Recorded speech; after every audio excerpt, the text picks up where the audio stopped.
Hey everyone, it is a beautiful day here in east central Minnesota. A little bit of fog out and about, but otherwise it's going to turn out to be a beautiful day, maybe not quite 70.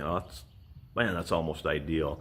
And no bugs yet. So, this video is about cable versus chain as far as pulling logs out of the woods, and I just want to show you the two setups that I have. One of them with the chain that I just finished making this morning. So here are two setups that I have for pulling logs out of the woods with the tractor. The first one is this cable setup. I mean, it's made specifically for the application, I guess you could say, of doing this. A neighbor gave this to me about maybe 6-7 years ago. What it has on here is a special hook, and so when you put the log, imagine the log in here by the end or whatever, this hook allows the cable to move through here on the end and tighten around the log. And that's actually super handy, really great when you want to pull something out.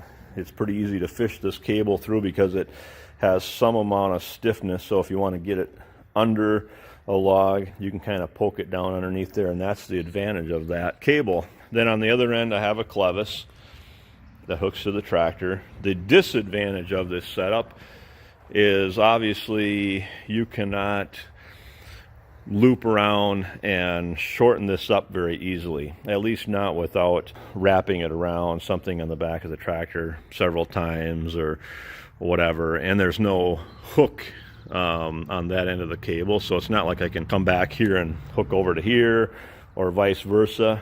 It kind of is what it is when it comes to length. So what I made up last night and this morning is this chain setup.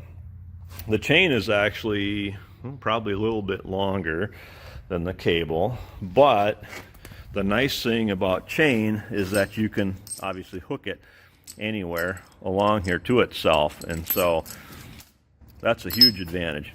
What I ended up finding is this hook right here, the chain can go through this, right? I mean, this is like, can go through here, and it can go through this side of the hook. All right. And so I undid the chain and put it through this hole here, and then I added a stop. So this is kind of a nice positive stop, and you're not pulling up against the hook, even though that would stop it, but your chances of this being kind of the wrong size and getting stuck in there or something is pretty high. So I made this stop, basically just cut off a 1/2-inch section of round stock, cut a slot in it here, and then stuck the chain in and re-welded the slot back up again. Here, we'll get a little better close-up of what this looks like. And then I can easily shorten that up by looping that back around the tractor or whatever and tying it to itself. It just seems like a much better setup than the cable setup.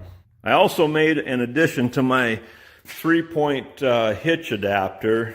I welded this D-ring on here.